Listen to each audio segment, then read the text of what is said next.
Good morning, guys. Today we are going to start a new chapter in history from trade to territory. आज जो है हम एक नया चैप्टर शुरू करेंगे हिस्ट्री का, क्लास 8 का, व्यापार से साम्राज्य तक. ठीक है, बढ़ते हैं हम आगे.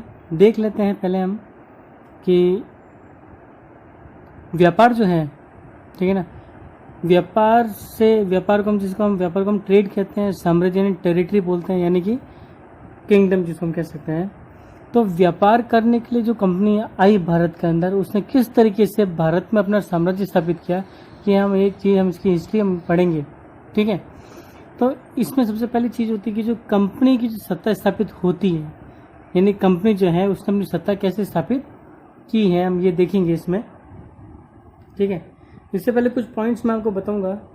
जैसे 1707 में, ठीक है, क्या हुआ था 1707 में? मुगल साम्राज्य का सबसे शक्तिशाली शासक जो था औरंगजेब, उसकी मृत्यु हो गई थी, जिसने लगभग 50 वर्षों तक शासन किया था. ठीक है, तो इन 50 वर्षों में भारत के ऊपर किसी भी दूसरे देश ने हमला करने की या व्यापार होता था, लेकिन हमला करने की, साम्राज्य बनाने की सोची तक नहीं थी, क्योंकि इतना शक्तिशाली शासक ये औरंगजेब था. लेकिन जैसे ही औरंगजेब की मृत्यु हुई, ये जो साम्राज्य था धीरे धीरे क्षेत्रीय राज्यों में बढ़ गया. क्षेत्रीय राज्य यानी छोटे छोटे जो स्थानीय जो राज्य होते हैं उनमें बढ़ गया. यानी कि औरंगजेब के जितने भी सूबेदार थे, जहाँ पे इसने अपने सूबेदार बना के भेजे हुए थे, उन जगहों, उन सूबेदारों ने अपने आप को जो है आज़ाद घोषित करके उस एरिया को अपना साम्राज्य उन्होंने बना लेते. तो इस तरीके से उन्होंने क्षेत्रीय राज्यों की स्थापना कर ली थी. ठीक है, आगे बढ़ते तो हम देखेंगे कि 18वीं सदी का उत्तरार्ध. ठीक है, अब उत्तरार्ध क्या होता है, तो मैं आपको दिखाता हूँ कि उत्तरार्ध क्या होता है. तो यहाँ पे देखें आप एक बार ध्यान से, जो सदी है, ठीक है ना, सदी कहते हैं कि इसको 100 वर्षों के समय को सदी कहेंगे. किसको कहेंगे? 100 वर्षों के समय को सदी कहते हैं. सदी के 2 भाग हो जाएंगे. ठीक है ना, 50 वर्ष जिसको हम पूर्वार्ध कहेंगे, ठीक है ना, और 50, बाकी जो 50 वर्ष है जिसको हम क्या कहेंगे? उत्तरार्ध. ठीक है, समझ में आया ना उत्तरार्ध और पूर्वार्ध क्या होता है? तो 18वीं सदी का जो उत्तरार्ध था, यानी कि 1751 से 1800 समय तक, इस समय में ईस्ट इंडिया कंपनी ने बंगाल पर अपना अधिकार किया था. ठीक है, क्या कहते हैं ईस्ट इंडिया कंपनी ने? इस ईस्ट इंडिया कंपनी ने बंगाल पर अपना अधिकार कर लिया था. ठीक है, अब देखें, ईस्ट इंडिया कंपनी की हम बात कर रहे हैं, तो ईस्ट इंडिया कंपनी से पहले जो दूसरे जो देश भारत में आए व्यापार करने के लिए, उनके बारे में एक नज़र हम डाल देते हैं. किस रास्ते से वो आए हैं वो भी हम देखेंगे. देखिए, आपके लिए एक छोटा सा नक्शा मैंने यहाँ बना रखा है, जिसमें मैंने ये बनाया हुआ है, ये जो नक्शा बनाया है, जिसमें मैंने लाल जो पेन है उससे मैंने एक रास्ता बनाने की कोशिश की है. यह रास्ता आपको बताएगा कि भारत से, यूरोप से भारत आने वाले समुद्री मार्ग कौन कौन से थे. ठीक है ना, देखें तो सबसे पहले आने वाली जो यूरोपियन जाति थी वो तो पुर्तगाली थी. ठीक है, पुर्तगाल यूरोप का एक तटीय देश है. ठीक है, फ्रांस के साथ लगता हुआ देश है ये. इसके ऊपर देखिए तो अब ब्रिटेन मैंने बनाया, छोटा सा एक टापू है ये. ठीक है, यहाँ पे जो स्पेन है, स्पेन के बाद यहाँ पे जो है फ्रांस है ये. ठीक है ना, फ्रांस और इसके बीच में इंग्लिश चैनल है, सुना होगा आप लोगों ने. ठीक है, और इसी के अंदर जो है यूरो टनल बनी हुई है. आपको एक जीके बता दो तुम, आपको टनल बनी हुई. इसी टनल यानी समुद्र के अंदर टनल बना के इन्होंने क्या किया है, रेलवे चलाते हैं, मतलब इधर से उधर जाया जाता है. चलिए, वो अलग बात हो जाती है. तो भारत में सबसे पहले आने वाली यूरोपीय जाति कौन सी थी? पुर्तगाली थी. कब आई थी? तो 1798 में. कौन आया? वास्को डी गामा आया था. ठीक है, 1498 में 1498 में वास्को डी गामा जो है भारत में कालीकत यानी केरल के तट पर उतरा था ये. ठीक है, यानी ये इधर से चलता हुआ पूरा अफ्रीका को घूमते हुए यहाँ पहुंचा. अफ्रीका के जो आखिरी बिंदु है, जिसको हम आशा अंतरिक्ष कहते हैं, केप ऑफ गुड होप, यहाँ से होते हुए बिल्कुल इस तरीके से होते हुए केरल पहुंचा था. ठीक है, ये एक मार्ग है यूरोप से यहाँ आने का. फिर अफ्रीका के लोग भी यहाँ पे आते थे बिजनेस करने, वो इस रास्ते से आते थे. अरब के लोग भी आते बिजनेस करने, वो इस रास्ते से यहाँ पे इंडिया में, यानी भारत में आते थे। ठीक है, अब क्या हुआ, अब केरल पहुंच गया भाई साहब वास्को डी गामा। केरल जब ये पहुंचा है तो वहां का जो शासक था जमोरिन, कौन था, जमोरिन ने इसका स्वागत किया। अब जब जमोरिन ने इसका स्वागत किया तो जो अरब के जो व्यापारी थे उन्होंने इसका विरोध किया कि भाई हम तुम्हारे साथ इतने सालों से व्यापार कर रहे हैं और आज तुम किसी और का स्वागत कर रहे हो व्यापार करने के लिए यहाँ पे, ठीक है ना, ये सही बात नहीं है। इस तरीके से उन्होंने क्या किया, इसका विरोध भी किया। अब पहली जाति कौन सी है, पुर्तगाली आई। दूसरी आने वाली थी डच, जिसको हम हॉलैंड, जो वर्तमान देश नीदरलैंड हम कहते हैं। नीदरलैंड भी एक वर्तमान जो देश है वो यूरोप में ही आता है, ठीक है ना। ये जो देश है यहाँ के लोगों को डच कहते थे, ठीक है ना। 1602 में, ये 1602 में भारत में पहुंचे, मतलब 200 साल, कितने साल हो गए देखो, लगभग 100 साल बाद ये भारत में आए, ठीक है ना। 1602 में ये मछलीपट्टनम में उतरे हैं, ठीक है ना। कहाँ उतरे ये, मछलीपट्टनम में उतरे हैं, जिसको मछलीपट्टनम भी कहते हैं। क्या कहते हैं, मछलीपट्टनम भी इसको हम कहा जाता है, ठीक है। तीसरे आने वाली जाति जो थी अंग्रेज थी। अब अंग्रेज का जो इतिहास है वो हम देखते हैं, ठीक है। तीसरी आने वाली जो जाति थी वो थी अंग्रेज, जो ब्रिटेन कहलाते हैं, है ना, ब्रिटेन जिसको हम इंग्लैंड भी कहते हैं आज, वहाँ से आई 1599 में। सबसे पहले जो है 1599 में, यानी 1599 में एक कंपनी बनती है, उस कंपनी का नाम था मर्चेंट एडवेंचर्स, ठीक है। 1600 में इसी कंपनी का नाम बदल के हो जाता है ईस्ट इंडिया कंपनी, और इसी ईस्ट इंडिया कंपनी यानी इसी मर्चेंट एडवेंचर्स ने ईस्ट इंडिया कंपनी के नाम से इंग्लैंड की जो महारानी थी उस समय, एलिजाबेथ प्रथम, उससे पूर्व यानी एशिया के देशों से व्यापार करने का, ठीक है ना, क्या क्या एशिया के जो देश थे उनसे व्यापार करने के लिए 15 वर्षों का चार्टर इसको हम अधिकार पत्र कहते हैं, ये प्राप्त कर लिया था, ठीक है। अब इसका मतलब क्या होता है, 15 वर्षों का चार्टर का मतलब हुआ कि 15 वर्षों तक पूर्व के जो देश होंगे वहां पे इस ईस्ट इंडिया कंपनी के अलावा दूसरी कोई कंपनी इंग्लैंड से बिजनेस करने के लिए, व्यापार करने के लिए उन देशों में नहीं जाएगी जहां पे ईस्ट इंडिया कंपनी व्यापार कर रही है, ठीक है ना। ये इस अधिकार पत्र में लिखा होता है, एक ऐसा अधिकार पत्र जो इन्होंने लिया उनसे, ठीक है।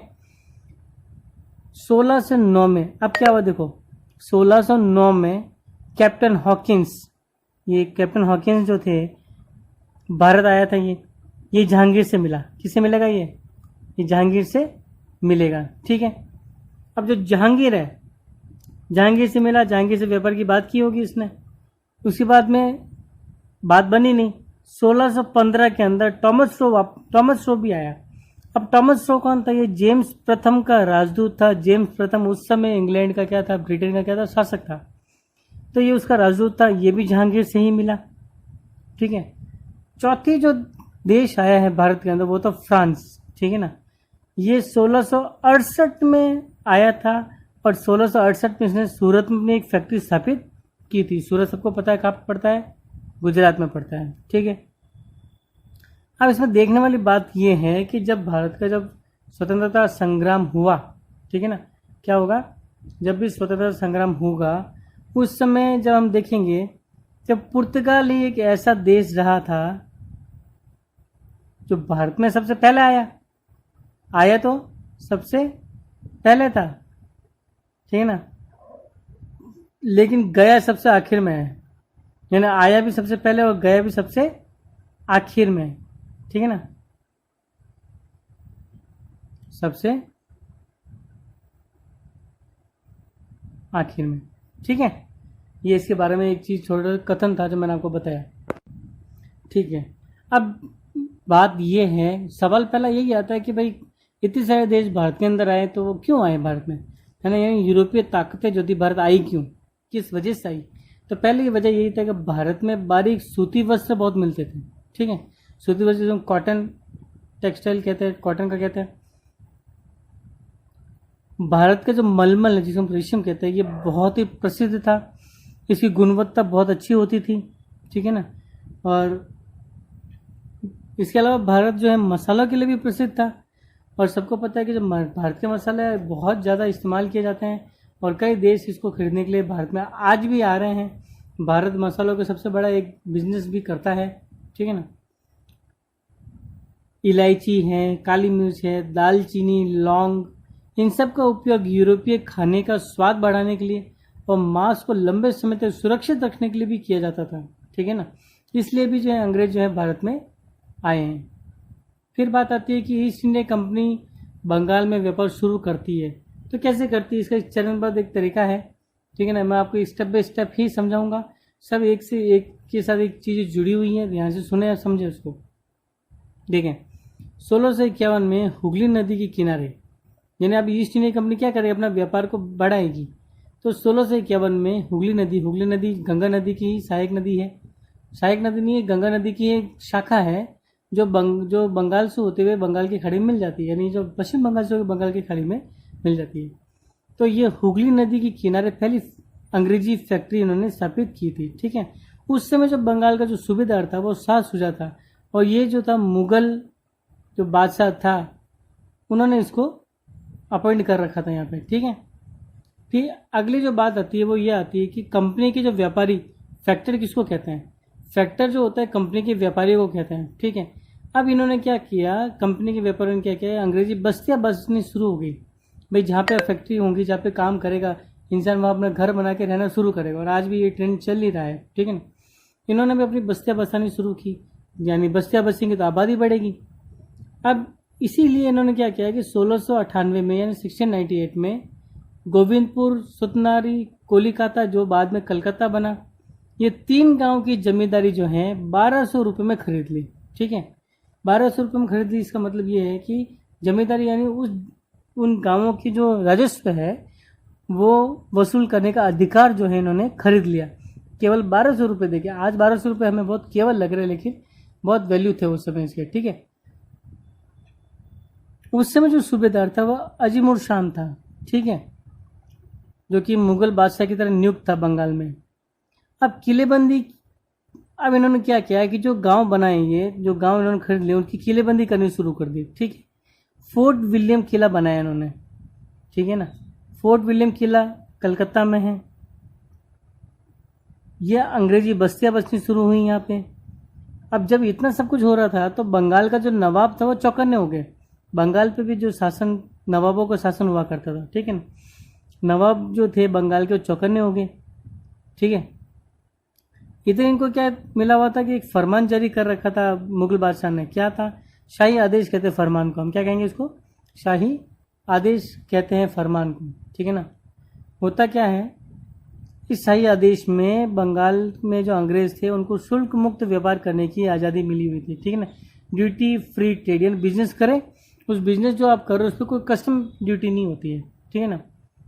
यानी कि अगर आज हम कोई बिजनेस करते हैं तो हमें सरकार को कुछ कर देना पड़ता है, टैक्स पे करना पड़ता है। इनको ऐसा कोई भी टैक्स देने से छूट मिली हुई थी अंग्रेज मुगलों की तरफ से, ठीक है। तो अब इससे क्या होगा कि जो बंगाल का जो खजाना है उसमें राजस्व की क्या होगी, कमी होगी। सीधी सी बात है, बंगाल में ये बिजनेस कर रहे हैं तो बंगाल के गाँवों का तो जो भी राजस्व है वो तो ये वसूल कर रहे हैं, ठीक है ना। और मुगल जो सूबेदार है उसको तो 1200 रुपये दे रखे, लेकिन जो नवाब है, जो एक्चुअल जो वास्तविक जो शासक है वहाँ का जो राजा है, उसका खजाना तो भर ही नहीं रहा है। क्यों नहीं भर रहा है, क्योंकि ये तो सारा खजाना तो ये ले जा रहे हैं, ठीक है। तो अब इससे क्या होगा, इन दोनों के बीच में क्या होगा, संघर्ष शुरू होगा। क्या होगा, संघर्ष शुरू होगा। तो बंगाल के जो नवाब थे और अंग्रेज थे, इनके बीच में संघर्ष हुआ। इनके कारण देखें, पहले नवाब देख ले, नवाब की बात आई तो 3 नवाब रहे हैं बंगाल के, मुर्शिद कुली खान, अलीवर्दी खान और सिराजुद्दौला, ठीक है। अब नवाब ने यानी सिराजुद्दौला ने, उस समय सिराजुद्दौला शासक था वहाँ का, नवाब ने कंपनी को अधिक छूट देने से मना कर दिया। अब नवाब को लगा कि भाई हमारा तो राजस्व क्या हो रहा है, कम हो रहा है, खजाना हमारे पास आ रहा नहीं। क्यों नहीं आ रहा है, इसका कारण ये है कि शुल्क जो इनको मुक्त कर रखा है, ठीक है ना। तो इन्होंने कहा कि भाई हम तुमको और अधिक छूट अब हम नहीं देने वाले हैं, ठीक है। फिर ये भी कहा, अब क्या करेंगे, देखो दीवानी मिल रही है, अपना काम करने लग गए, तो इन्होंने सिक्के ढालने शुरू कर दिए, ठीक है, यानी अपने खुद की कॉइन्स बनाने शुरू कर दी। ये भी जो है नवाब ने मना कर दिया, भाई सिक्के ढालने का भी तुम्हें कोई अधिकार नहीं है, किलेबंदी के लिए भी मना किया इन्होंने कि भाई तुम उसकी किलेबंदी नहीं करोगे, है ना, यानी उसको घेरा नहीं डालोगे ऐसे। और कंपनी से नजराने यानी कि गिफ्ट मांगने शुरू किए कि भाई हमें जो है आप गिफ्ट दोगे समय समय पे, ठीक है। राजस्व जमा करवाने के भी आदेश इसने जारी कर दिए, ठीक है। ये सब मांगे किसकी हो गई, नवाब की होगी। इधर कंपनी ने जब वापस कहा, कंपनी ने ये आरोप लगा दिया उल्टा नवाब के ऊपर कि उनकी वजह से वे यानी कि अंग्रेजी ईस्ट इंडिया कंपनी, यानी ईस्ट इंडिया कंपनी जो है नवाब की वजह से व्यापार ही नहीं कर पा रही है, ठीक है ना। ये ऐसे ऐसे बंदिशें लगा रहे हैं हम पे, हम व्यापार नहीं कर रहे, मतलब उल्टा चोर कोतवाल को डांट रहा है, ऐसी वाली बात इन्होंने कर दी थी, ठीक है। फिर इन्होंने ये भी कहा अंग्रेजों ने कि किलेबंदी और सिक्कों का निर्माण हम तो जारी रखेंगे, हम तो बंद नहीं करेंगे उसे, ठीक है ना। उसके बाद गांव की जो जमींदारी है हम आगे भी खरीदते रहेंगे, यानी आगे भी हम अगर मौका मिलेगा तो दो और गांव जो है हम लोग क्या करेंगे, खरीदेंगे, ठीक है ना। उसकी जमींदारी भी हम लोग ले लेंगे, ठीक है। तो अब इन कारणों से क्या होगा, टेंशन होगी, तनाव होगा। तो प्लासी का युद्ध हुआ। अब प्लासी का युद्ध 23 जून 1757 को हुआ था। प्लासी क्या है, तो प्लासी का जो मैदान है, ये प्लासी का एक मैदान है, ये नदिया जिला जो है पश्चिम बंगाल का, वहाँ पे पड़ता है। यहाँ पे प्लास के फूल बहुत सारे मिलते हैं, यानी प्लास के फूलों की अधिकता है यहाँ पे, और अधिकता होने की वजह से इस जगह का नाम बड़ा प्लास। और कालांतर में यानी बाद में, है ना, समय बीतता गया तो बाद में इसका नाम बन गया प्लासी। अब देखिए प्लासी का जो युद्ध होगा उसके कारण क्या होंगे, प्लासी के युद्ध के कारण क्या क्या होंगे वो हम एक एक करके देखेंगे। सबसे पहले इसका तात्कालिक कारण। तात्कालिक कारण का मतलब होता है वो कारण जिससे अचानक जो है क्रांति शुरू होती है या युद्ध शुरू हो जाता है, ठीक है। तो जो नवाब थे सिराजुद्दौला, है ना, उस समय नवाब जो सिराजुद्दौला था उसने कहा था, अंग्रेजों से कहा कि भाई हमें जो कासिम बाजार की जो फैक्ट्री है वो देखनी है, ठीक है ना, हम देखना चाहेंगे उसे। अंग्रेजों ने ऐसा करने से मना कर दिया। तो जब अंग्रेजों ने ऐसा मना किया तो नवाब सिराजुद्दौला द्वारा कासिम बाजार की फैक्ट्री पर आक्रमण किया गया, ठीक है ना। फोर्ट विलियम जो उन्होंने बस्ती बनाई थी, फोर्ट विलियम पे इन्होंने क्या कर लिया, नवाब ने कब्जा कर लिया, ठीक है। फिर एक ब्लैक होल की घटना होती है। ब्लैक होल यानी काल कोठरी की घटना, ठीक है। हॉल, ये होल नहीं है, हॉल है। ब्लैक हॉल की एक घटना होती है, काल कोठरी की घटना होती है। इसमें क्या होता है देखो कि जो कासिम बाजार पर जब इसने आक्रमण कर लिया था तो वो बाजार को अपने कब्जे में ले लिया, फोर्ट विलियम को भी अपने कब्जे में ले लिया। उस समय जो अंग्रेज जो ऑफिसर्स थे वहाँ पे वो विरोध कर रहे थे, ठीक है ना। तो नवाब जो तो बहुत नाराज हुआ इनसे, और नवाब ने क्या किया कि इन अंग्रेजों को एक छोटे से अंधेरे कमरे में, इसलिए इसको काल कोठरी कहते हैं, ब्लैक होल कहते हैं, ब्लैक हॉल। इन्हें कमरा है कैसा है, ब्लैक, इन्हें अंधेरा है, अंधेरा कैसा होता है, काला ही होता है, इसलिए इसको ब्लैक हॉल का है। ऐसे कमरे में इनको बंद कर दिया, ठीक है। ये देखो मैं अभी आपको समझाऊंगा क्या क्या होगा। बंद कर दिया। अब रात को बंद किया था, सुबह जब अंग्रेजों ने दरवाजा खोला तो केवल 23 लोग ही उसके अंदर जिंदा बचे। कि छोटा कमरा था, 143 लोग ठूस के भरा गया, मतलब जबरदस्ती ठूस दिया। अब ना तो उसमें खिड़की है ना कुछ है, अब ऑक्सीजन भी नहीं मिल रही है, तो वो तो ठूस के भरा है, जानवरों के ठूस दिया। तो उसमें से केवल 23 लोग ही किसी तरीके से जिंदा बच गए, जिनकी किस्मत अच्छी थी, ठीक है ना। अब इस घटना से अंग्रेज नाराज हो गए। रॉबर्ट क्लाइव आया जो कि गवर्नर था उस समय। तो रॉबर्ट क्लाइव और सिराजुद्दौला के बीच में हुआ लड़ाई। रेशियो जो था इनका, जो अनुपात जो था, अनुपात किसका, सैनिकों का जो अनुपात था 3000 बराबर 34,000 सैनिकों का अनुपात था। इस तरह का इनका अनुपात था, ठीक है ना।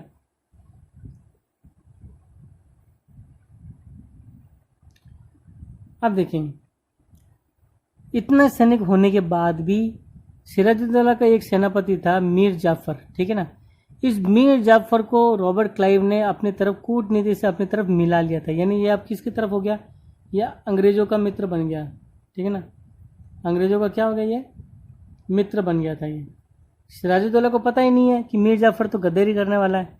अब जैसे युद्ध हुआ, मीर जाफर को उसने आदेश दिया भी जाओ, मतलब आक्रमण करो, कि तुम मतलब जो है मैं आक्रमण करने के लिए आगे जा रहा हूँ, थोड़े समय बाद में, ठीक है ना, तुम अपने सैनिकों को लेके पीछे से आक्रमण करना है इसके ऊपर, ठीक है। ऐसे कह के सिराजुद्दौला चला गया, लेकिन भाई साहब जो थे वो गए नहीं आक्रमण करने के लिए, और जिस वजह से क्या होगा कि इसने गद्दारी कर दी। गद्दारी करने से सिराजुद्दौला हार गया।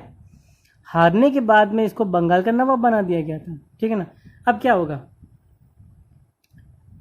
अब हारने के बाद इसको क्या बनाया गया, नवाब इसको बना दिया गया, ठीक है ना। अब बंगाल पे अंग्रेजों का अधिकार हो गया, लेकिन अंग्रेजों ने सीधे तौर से इसका प्रत्यक्ष कभी भी इसमें अधिकार नहीं किया है, ठीक है ना, क्योंकि प्रत्यक्ष अधिकार इन्होंने नहीं किया। अब अगर प्रत्यक्ष अधिकार क्यों नहीं किया, इसका कारण ये है कि अगर प्रत्यक्ष अधिकार करते तो जनता नाराज हो जाती, और जनता नाराज हो जाती तो एक बार तो सेना को तो हराना आसान, लेकिन जनता को हराना थोड़ा मुश्किल हो जाता है। इसलिए इसने मीर जाफर को क्या बनाया, वहाँ का नवाब बना दिया। अब इनको भी एक ऐसी आदमी चाहिए था जो इनके इशारों पर नाचता रहे, इनको फ़ायदा देता रहे, ठीक है ना। मीर जाफर अंग्रेजों के हिसाब से चलता रहा। कुछ समय बाद अंग्रेजों ने अपनी मांगे बढ़ा ली, ठीक है ना। कब कुछ समय तक तो चलता रहा, नॉर्मल, कोई प्रॉब्लम नहीं थी, लेकिन बाद में अंग्रेजों ने अपनी मांगे बढ़ानी शुरू कर दी। तब जाकर क्या हुआ कि जाफर जो था उसने आनाकानी करनी शुरू कर दी, भाई तुम लोग इतनी मांगे बढ़ाओगे तो मेरे पास कुछ तो खजाना है, मेरे को नवाब बनाया, मेरे को कुछ भी ऐश मौज करने के लिए पैसे ही नहीं बचा रहे तुम, तो मना करना शुरू कर दिया इसने। तो इससे जब अंग्रेजों को लगा कि भाई ये तो आनाकानी कर रहा है, तो इन्होंने क्या किया कि इसका जो दामाद था एक मीर कासिम, ठीक है ना, उस मीर कासिम को इसने क्या बना दिया, नवाब बनाया अंग्रेजों ने। लेकिन मीर कासिम क्या था, थोड़ा वफादार आदमी था ये, लेकिन इसने अंग्रेजों का वफादारी नहीं किया, देशभक्त था, महत्वाकांक्षी शासक था, इसकी और महत्वाकांक्षा बहुत ज़्यादा थी। तो इसी के भय से अंग्रेजों ने क्या किया कि वापस जाफर को बैठा दिया। इन्होंने कहा कि भाई यार ये बेटा रह गया तो ये हमें तो व्यापार करने देगा ही नहीं, क्योंकि इसने बहुत मना करना शुरू कर दिया, आनाकानी बहुत ज़्यादा करनी शुरू कर दी थी अंग्रेजों को, ऐसा नहीं ना ऐसा करो, ठीक है ना। तो इसने मीर जाफर को वापस बनाया। अब जैसे ही इसको नवाब की गद्दी से हटाया, नाराज हो गया, नाराज हुआ तो मीर कासिम ने क्या किया, अपनी सैनिक शक्ति बढ़ानी शुरू की। और अवध के नवाब जो था शुजाउद्दौला, मुगल सम्राट शाह आलम, इनके साथ मिलकर जो है अंग्रेजों के साथ युद्ध करने की इसने योजना बनानी शुरू की, ठीक है। अब देखिए अगला एक युद्ध होता है इनका, नया जो युद्ध होगा वो होगा बक्सर का युद्ध, जो कि 23 अक्टूबर 1764 को होता है, ठीक है। प्लासी का युद्ध हुआ था 23 जून 1757 को, जबकि बक्सर का युद्ध हुआ था 23 अक्टूबर 1764 को। बक्सर जो है ना, ये बक्सर जो है बिहार में पड़ता है। कहाँ पड़ेगा ये, बिहार में ये पड़ता है बक्सर, ठीक है ना। बक्सर के मैदान में युद्ध हुआ। अब उसमें अवध का जो नवाब था शुजाउद्दौला था, मुगल सम्राट उसमें शाह आलम द्वितीय था, और बंगाल का जो नवाब जो था हमारा जो मीर कासिम, ये भी साथ में था। तो ये तो तीन तो हो गए साथ में, 1 2 3। फिर इनका जो सेनापति था अंग्रेजों का, वो था हेक्टर मुनरो, ठीक है ना। हेक्टर मुनरो क्या था, अंग्रेजों का सेनापति था। इस युद्ध में भी क्या हुआ कि अंग्रेजों ने इस युद्ध को जीत लिया। मीर कासिम को भागते हुए पकड़ा गया, उसको मार डाला गया। शाह आलम द्वितीय जो था उसके साथ संधि की गई थी 12 अगस्त 1765 में, ठीक है, एक संधि की गई। और इस संधि में बंगाल, बिहार, उड़ीसा की दीवानी जो है अंग्रेजों को मिल गई, यानी पूरा बंगाल, पहले 3 गांव तक इसी में थे, अब पूरा बंगाल भी हाथ से गया, पूरा बिहार हाथ से गया, और उड़ीसा भी हाथ से गया। और ये मिला कि क्या बन गई, इनको दीवानी मिल गई। दीवानी का मतलब होता है राजस्व वसूल करने का अधिकार, यानी कर लेने का अधिकार, यानी टैक्स वसूल करने का अधिकार। तो मैं एक मैप के जरिए मैं आपको समझा देता हूँ किस तरीके से मिला है। ये जो बंगाल का एरिया पड़ता है छोटा सा, ठीक है ना, ऊपर बिहार पड़ता है, यहाँ ये अवध पड़ रहा है, इधर पड़ता है उड़ीसा, यानी बंगाल और उड़ीसा तो एक ही था, बिहार छोटा सा है। यहाँ पे बंगाल में प्लासी का युद्ध हुआ तो हार गया, फिर बिहार में बक्सर का युद्ध हुआ तो फिर हार गया। हारने से क्या हुआ, ये तीनों हारे, और ये जो क्षेत्र था पूरा पूरा अंग्रेजों के कब्जे में चला गया। इधर मराठे हैं, मराठे के नीचे हैदराबाद का निज़ाम, और फिर क्या पड़ता है, मैसूर, ठीक है ना, ये भी साम्राज्य थे। अब दीवानी मिलने के बाद, ये राजस्व अधिकार मिलने से अंग्रेजों को क्या फ़ायदा हुआ, तो देखें तो बंगाल के जो राजस्व संसाधनों पर कंपनी का अधिकार हो गया। पहला चीज़ तो ये हो गया कि जितने भी संसाधन है जिनसे राजस्व मिल रहा है, जिनसे कर मिल रहा है, उन सब पे कंपनी का अधिकार हुआ। फिर भारत में कंपनी को, भारत में जो कंपनी थी उनको वस्तुएं खरीदने के लिए सोना चांदी मंगवाने की जरूरत नहीं थी। पहले क्या होता था कि इनको अपना कोई भी बिजनेस खरीद, कोई भी चीज़ें लेनी, कोई वस्तुएं लेनी है तो इंग्लैंड से सोना और चांदी मंगवानी पड़ती थी, क्योंकि भारतीय जो थे वो सोना चांदी ही मतलब उसी के रूप में मतलब एक्सचेंज करते थे विनिमय करते थे वस्तुओं का। तो कंपनी को वस्तु खरीदने के लिए सोना चांदी मंगवाने की जरूरत ही नहीं पड़ी, क्योंकि अब तो इनको कर यहीं से मिल रहा है। ठीक है, अब भारत में जो भी आय इनको हो रही है उसी के सारे इन्होंने कंपनी का खर्च चलने लग गया।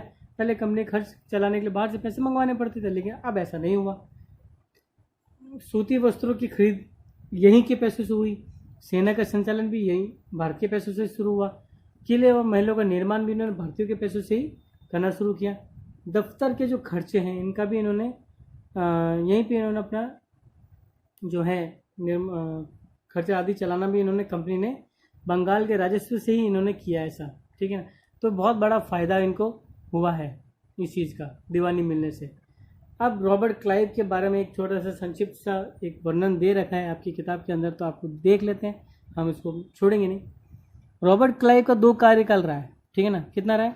2 कार्यकाल रहा है। पहला 1752 से 1760, फिर 1763 से 1769। ठीक है, ये 1743 में जब भारत आया, मद्रास आया था, यानी भारत में आया था 1743 में ये भारत में आया था, तब ये 18 वर्ष का ही था। ठीक है, वापस जब ये गया 4-5 साल जब बाद वापस गया होगा, उस समय इसके पास 4,01,102 पाउंड की राशि थी। मतलब इतना पैसा उसने कमा लिया था। ठीक है ना, यही पैसे, इसी पैसे के लालच ने इसको भारत में वापस दोबारा दूसरे कार्यकाल के लिए ये भारत का गवर्नर बनकर आ गया बंगाल का। ठीक है, जब गवर्नर का कार्यकाल, दूसरा कार्यकाल जब इसे पूरा किया और जब 1772 में वापस चला गया इंग्लैंड, तब इस पर भ्रष्टाचार की खूब आरोप लगे, क्योंकि लालची तो था ही।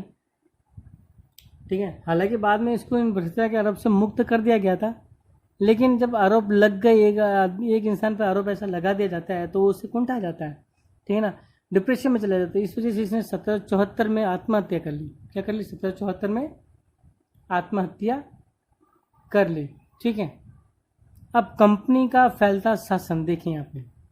अब आत्महत्या कर ली, वो होगी बात खत्म। अब कंपनी का जो शासन कैसे फैल रहा है ये देखेंगे तो 1757 से 1857 तक, यानी ये जो समय रहा है 100 साल का, इन 100 सालों में अंग्रेजों ने कभी भी भारत पर प्रत्यक्ष आक्रमण नहीं किया। ठीक है ना, और इन 100 सालों में इन्होंने आर्थिक और राजनीतिक कूटनीति अपनाई है, यानी कि फूट डाला है, फूट डालो, है ना, और राज करो की नीति अपनाई इन्होंने। फूट डालो और राज करो की इन्होंने क्या अपना ली? नीति अपनाई थी भारतीयों में। ठीक है, इस चीज़ के लिए एक रेजिडेंट की आवश्यकता पड़ी इनको। रेजिडेंट क्या होता है? ये कंपनी द्वारा राजा के दरबार में नियुक्त राजनीतिक व व्यावसायिक प्रतिनिधि होता है। ठीक है, यानी कंपनी जो होगी राजा के दरबार में एक राजनीतिक व व्यावसायिक प्रतिनिधि को नियुक्त करेगी, जो राजा को राज्य प्रशासन में सहायता देता है। ठीक है ना, हालांकि जो उसका मुख्य कार्य था वो उसको राजा का जो राज्य है उसके जो वीक पॉइंट्स होते हैं, जो कमज़ोर पॉइंट्स होते हैं, जो कमज़ोर बिंदु हैं, उन बिंदुओं को अंग्रेज़ों को बताना, और अंग्रेज़ों को बताने से अंग्रेज उन्हीं बिंदुओं को लेकर इनकी जो प्रशासन है उसमें हस्तक्षेप करते रहेंगे। ये इनका मुख्य कार्य था। कई बार तो इन रेजिडेंटों के चक्कर में ही झगड़ा तक हो जाता था इनके बीच में। ठीक है, अब देखें तो अंग्रेज़ों ने आगे और क्या किया। तो अंग्रेज़ों ने सबसे पहले क्या किया, सहायक संधिया का दौर एक आया बीच में। ठीक है, सहायक संधि जो सब्सिडियरी अलायंस कहते हैं, क्या थी? सबसे पहले इसको शुरू करने वाला जो व्यक्ति था वो रिचर्ड वेलेजली था। ठीक है ना, जिसे 1798 से 1805 ईस्वी तक यहाँ पे गवर्नर रहा है। इसने इसको शुरू किया। इसी को बंगाल का शेर कहा जाता है। ठीक, इस सहायक संधि की जो शर्तें हैं ये सब क्या है? ये शर्तें क्या थी? पहली शर्त ये थी कि जो राजा है उसको स्वतंत्र सेना रखने का कोई अधिकार नहीं होगा। क्या नहीं होगा? राजा को स्वतंत्र सेना रखने का कोई अधिकार नहीं होगा। एक सहायक सेना कंपनी की ओर से राजा के पास रखी जाएगी। ठीक है ना, एक सहायक सेना होगी जो कंपनी की तरफ से राजा के पास क्या रखी जाएगी? राजा को दी जाएगी। अब उसका जो खर्च है, यानी राजा की खुद की तो सेना नहीं है, लेकिन कंपनी की सेना को उसके पास रखना पड़ेगा, उसी को सहायक सेना कहा गया। यानी कंपनी अपनी सेना उसको देगी सहायता के लिए, और उसका जो खर्चा होगा राजा ही वहन करेगा। यानी अब एक फ़ायदा क्या हुआ कि अंग्रेजों को अपनी सेना को रख रखाव के लिए पैसा खर्च नहीं करना पड़ रहा। वो पैसा भी वो किससे वसूल कर रहे हैं? राजाओं से वसूल कर रहे हैं, उनकी सहायता के बदले में। ठीक है ना,